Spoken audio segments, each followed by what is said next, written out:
बाल तो हार करे झपा झपा झपा, कमर तो हार करे लपा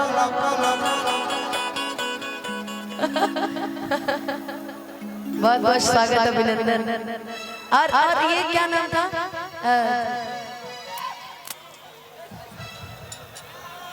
हाँ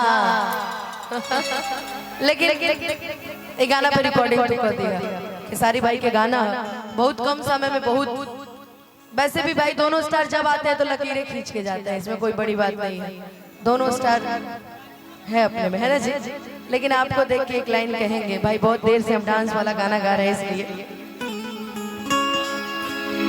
कि समझे न बानीता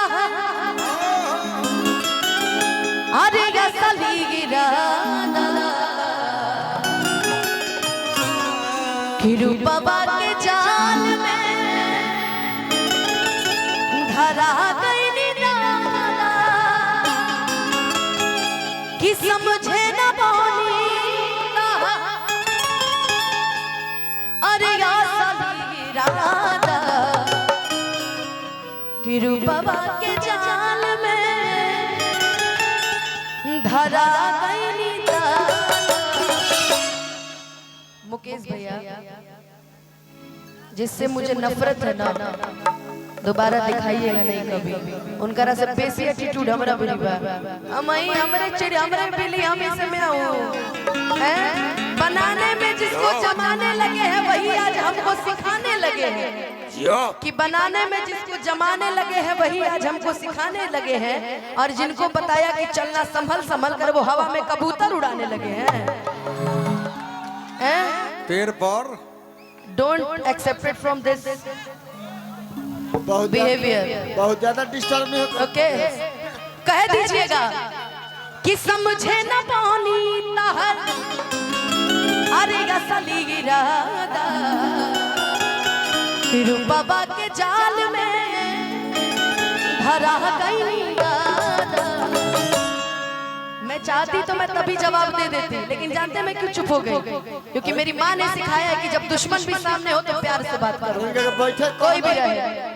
कि केहू के रोबावल बहुत बात नहीं है, केहू के रोबावल बहुत बात नहीं है, रोबा के हंसावल बहुत बात होला, रोबा के हंसावल बहुत बात होला, कन्हैया लगावल बहुत बात नहीं, कन्हैया लगावल बहुत बात नहीं, नजरिया चुरावल बहुत बात होला, नजरिया चुरावल बहुत बात होला।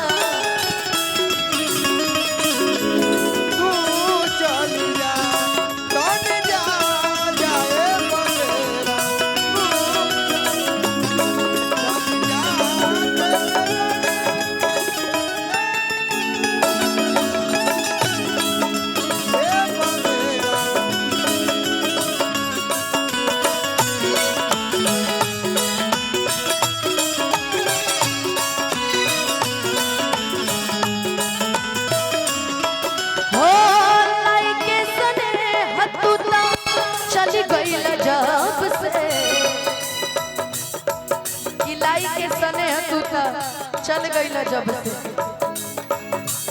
सूरज के घाम हमका देखनी ना ताप से,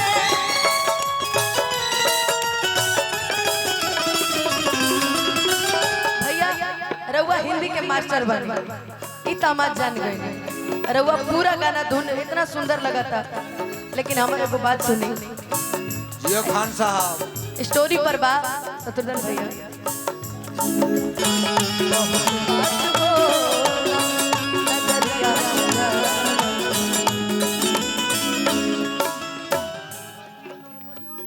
असरा धरावल हर बहुत बात नहीं, असरा धरावल बहुत बात नहीं कि जियरा जुड़ावल बहुत बात होला। बाकी शत्रुघ्न भैया